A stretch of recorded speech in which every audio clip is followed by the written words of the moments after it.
Hi guys, kumusta po? Good morning. Good morning sa inyong lahat, Luzon, Visayas at Mindanao. So nandito ngayon si Tatay Jimmy bilang araw ng linggo. Papunta tayo ng Manila Circle at doon tayo magpo-focus ng vlog. So maghahanap tayo dito ng homeless na atin mabibigyan ng relief food, relief good para mayroon siyang may paghain sa loob ng isang araw ng 3 beses kumain. So ngayon nakita ko yung aking pinsan na si Ate Norma. Ayan, nandito siya, nagtitinda siya ng puso kalasyaw. Hello, good morning. Ayan. Good morning. Kalimumbas mo siya. Hello po, good morning. Ayan. So, Good morning. siya po ay pinsan ko.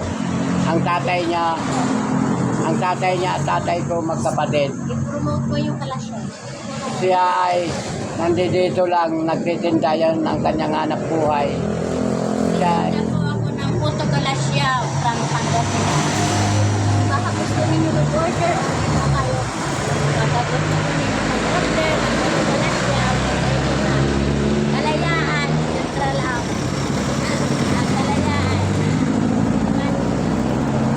Marami Central. Kalayaan.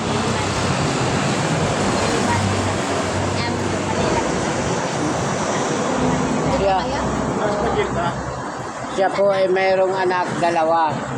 So, yung kanyang anak dalawa, puro may pamilya na. Kaya siya ay naghahanap buhay dahil mag-isa na lang siya sa buhay. Ang kanyang mga anak may mga pamilya na. So ako,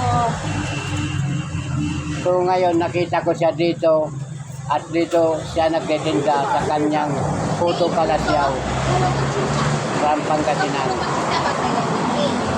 ito, So, pag walang dot, puro puto. Ito isa. Mix. Kaway-kaway ka.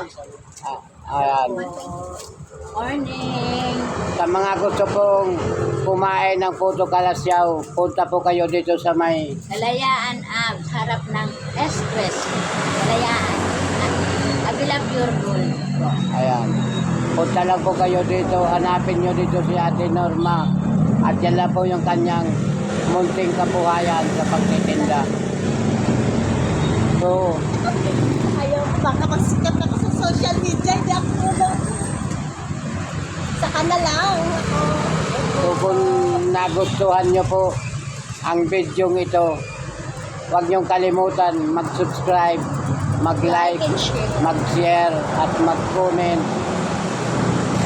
Ang pag-click ang notification bell para lagi po kayong updated sa akin gagawin na video. So, hanggang dito na lang po. Mabuhay po kayo. Ang God bless. Bye-bye.